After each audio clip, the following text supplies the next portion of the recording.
Public authorities are asking more and more from banks to report information on their clients, and therefore this new role is, of course, raising many challenges, many operational challenges, and also many legal questions.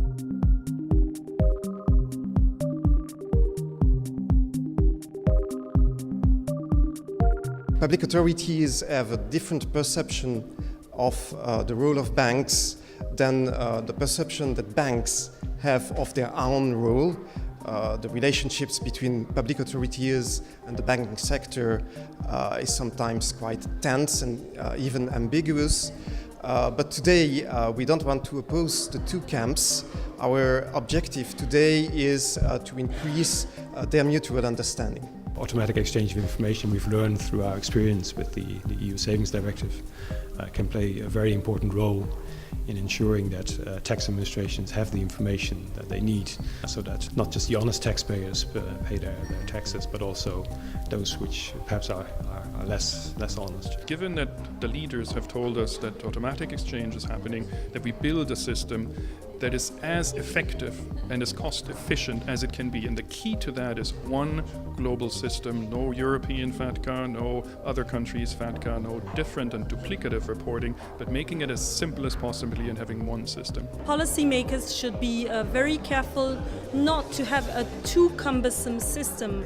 Maybe they will get a lot of information because, as we said, there are no thresholds, so there will be reporting even on low value accounts. We have repeatedly been asking for a more focused and more risk-based approach where we would report on more risky taxpayers. For countries which have never had any kind of tax exchange or exchange of information, not locally, not international, it is a big step to take, and there are some fundamental rights that every citizen of the European Union are entitled to. You have to measure which is the most important, the protection for citizens or the tax authorities wanting to know all about you. There is a clear focus on the role of large corporates in building our society, especially after the financial crisis.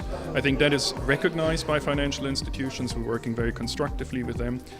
Where the rules don't work, we need to change the rules, and it's not about bashing business, it's not about bashing banks, it's working together, I think, with a shared responsibility to come out of the crisis and create jobs and growth. There is a project pushed by 11 countries and the Commission, the European Commission, to introduce a kind of FTT in Europe. We know as a banker that it's a new charge on the economy, a charge that will divide the internal market in countries in the FTT zone and outside the FTT zone, and it's a major challenge for us. We know that the FTT could be detrimental to the global economy, and I cannot understand why politicians and policymakers do not accept this fact and realize that the FTT is not the right way to go if you want to add extra revenues to states. 11 member states have decided to take part in this approach, in this enhanced cooperation procedure. They have to reach unanimity on the key features of the tax, and not only on the key features but on all aspects of the tax. So divergence has to be minimal. How and what would come as an FTT?